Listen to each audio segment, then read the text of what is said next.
தமிழ் உலங்கள் அனைவருக்கும் இணைய வணக்கம். இது உங்கள் தமிழ் ஸ்டோர் சேனல்.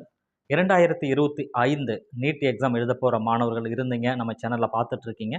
ஸோ அந்த மாணவர்கள் யாராவது இருந்தீங்கன்னா நீங்கள் எஸ் அப்படின்னு சொல்லி கமெண்ட் செக்ஷனில் கொடுத்துருங்க.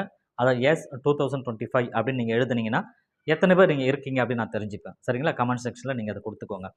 இப்போ என்ன அப்படின்னா, இந்த மாணவர்கள் 2025 அடுத்த வருடம் நீட் எக்ஸாம் எழுத போகிற மாணவர்களுக்கு உண்டான சில தகவல்கள் நாம் சொல்ல போகிறோம். ஸோ கவனமாக கேட்டுக்கோங்க.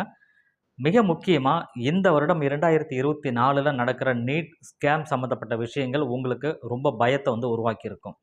நாமளும் நல்லா தான் படிச்சுட்டு இருக்கோம். நாமளும் நிறைய மார்க் எடுக்க போறோம். இந்த சூழ்நிலையில நாம ரொம்ப கஷ்டப்பட்டு அதுக்குரிய பலன் வந்து நமக்கு இல்லாம போயிடுமோ அப்படின்ற ஒரு பயம் கண்டிப்பா இருக்கத்தான் செய்யும். ஸோ இது வந்து ஆரம்பம் அப்படின்னு தான். இந்த தவறுகள் அப்படின்னு சொல்றது அந்த ஸ்கேம் சம்மந்தப்பட்ட விஷயங்கள் பல ஆண்டு காலமா நடந்துட்டு இருக்கு. இத வந்து யாருமே பெருசா கண்டுபிடிக்கல. பட் இந்த வருடம் வந்து ரொம்ப தீவிரமா இவங்க கண்டுபிடிக்கன்னு நினைக்கல. பட் இருந்தாலும் வந்த ரிசல்ட்டின் அடிப்படையில, சந்தேகத்தின் அடிப்படையில அத என்கொயரி பண்ண போயிட்டு தான், இந்த அளவுக்கு மிக பிரம்மாண்டமான அந்த ஊழல்கள் இதில இருக்கிறது நமக்கு தெரிய வந்தது. முறைகேடுகள் இருப்பது தெரிய வந்தது. சரிங்களா? இத பார்த்துட்டு அடுத்த வருடம் படிக்க போற மாணவர்கள் பயப்பட தேவையில்ல. காரணம் என்னன்னா, இந்த வருடம் எடுக்கிற முயற்சி அப்படின்றது, இந்த வருடம் படிக்கிற மாணவர்களுக்காக மட்டுமே அல்ல. இது அடுத்த வருடம் படிக்கிற மாணவர்களுக்கும் சேர்த்து தான் வந்து அவங்க சொல்றாங்க. அதனால ஏன்னா, அவங்க என்ன பண்றாங்க, பெஞ்ச் மார்க் எது எதெல்லாம் பண்றாங்க பாருங்க. ஒரு பக்கம் வந்து ஃபாரின்லலாம் அந்த எக்ஸாம்லாம் கண்டக்ட் பண்ணும்போது, இந்த காம்படிட்டிவ் எக்ஸாம்லாம் கண்டக்ட் பண்ணும்போது, என்னென்ன மாரியான யுக்திகள வந்து ஃபாலோ பண்றாங்க, அப்படின்ற சஜஷனும் எடுக்குறாங்க.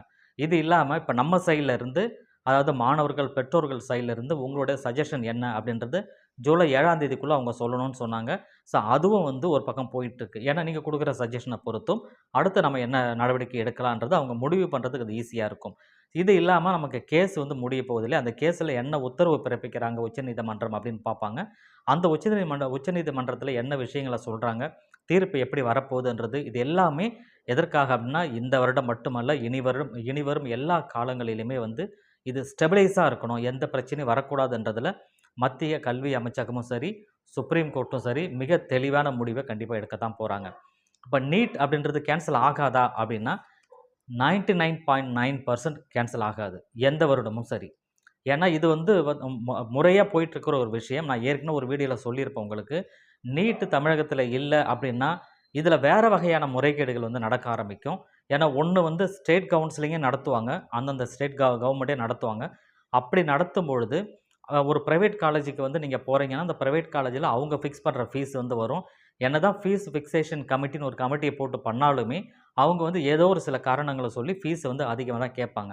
இப்பவே நமக்கு தெரியும், ஒரு மேனேஜ்மெண்ட் சீட்ல நீங்க சேர்றீங்கன்னா 15,00,000 நமக்கு தேவைப்படுது.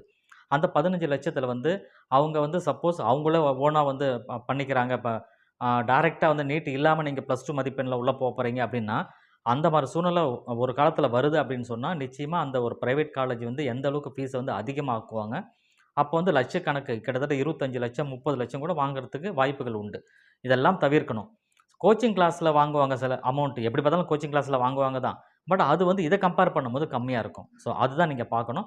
பட் என்னன்னா கோச்சிங்ன்றது தேவை தான். தேவையானவங்க போய் படிக்க போறாங்க. தேவையில்லாதவங்க வீட்ல படிக்க போறாங்க அல்லது ஸ்கூல்ல படிக்க போறாங்க. அது அவங்களுடைய விருப்பங்கள். அதனால 2025 படிக்கிற மாணவர்களுக்கு நம்ம சொல்ற விஷயமே என்னன்னா, நீட் நமக்கு கேன்சல் ஆயிடும் அப்படின்னு சொல்லி நீங்க நினைக்காதீங்க ஃபர்ஸ்ட்டு. அது இருக்குது அப்படின்னு நினைச்சிட்டு படிங்க. மேபி அது கேன்சல் ஆச்சுன்னா, அதுக்கப்புறம் அது என்னன்றத பார்க்கலாம். ஏன்னா வந்து நீட் விலக்கு மசோதா அப்படின்றது இன்னைக்கு தமிழக அரசாங்கம் வந்து எடுத்துட்டு இருக்காங்க. சில முயற்சிகள் எடுக்குறாங்க. பட் எதுவுமே வந்து நடக்குமான்றதெல்லாம் தெரியாது. அவங்க பல வருடமா தான் நடத்திட்டு இருக்காங்க. ஆனா அதுக்குரிய வாய்ப்புகள் இல்லாம போகுது. அதனால நீட் எக்ஸாம் எப்படி எப்படி இருந்தாலும் நடக்கும் அப்படின்னு நினைச்சுக்கிட்டு, அடுத்த வருடம் இருக்கிற மாணவர்கள், அதாவது 2025க்கு படிக்கிற மாணவர்கள் எல்லாருமே நீங்க தயாரா தான் இருக்கணும். நீங்க படிக்கிற விஷயங்கள் +1, +2க்குரிய சப்ஜெக்ட் பிசிக்ஸ், கெமிஸ்ட்ரி, பயாலஜிய ஒழுங்கா படிங்க. எப்பயும் போல படிங்க. நீட் எக்ஸாம் இருக்குது. இன்னும் கொஞ்சம் உங்கள ஷைன் பண்ணிட்டு அதிக மார்க் எடுக்கிறதுக்கு படிங்க. ஏன்னா, இப்ப எடுக்க போற முடிவு என்றது உங்களுக்கு சாதகமான முடிவா கண்டிப்பா அது இருக்கும். சரிங்களா? ஸோ இத மட்டும் மனசுல வச்சுக்கோங்க. இப்ப இருக்கிற நிலைமைய பார்த்து யாரும் பயப்படாதீங்க. இது ஒண்ணு தான் உங்களுக்கு நான் சொல்ற விஷயங்கள். இந்த வருடம் இருக்கிற மாணவர்களுமே நமக்கு கவுன்சிலிங் வரதான் போகுது. அட்மிஷன் நடக்க தான் போகுது. இத பத்தி நீங்களும் வொரி பண்ணாதீங்க. ஃப்ரெஷ்ஷா நமக்கு அட்மிட் கார்டு வந்ததுக்கப்புறம் அடுத்தடுத்த விஷயங்கள் என்னன்றத இந்த வருடம் இருக்கிற மாணவர்களுக்கு டீட்டெயிலா நான் சொல்றேன். தேங்க் யூ ஃபார் வாட்சிங்.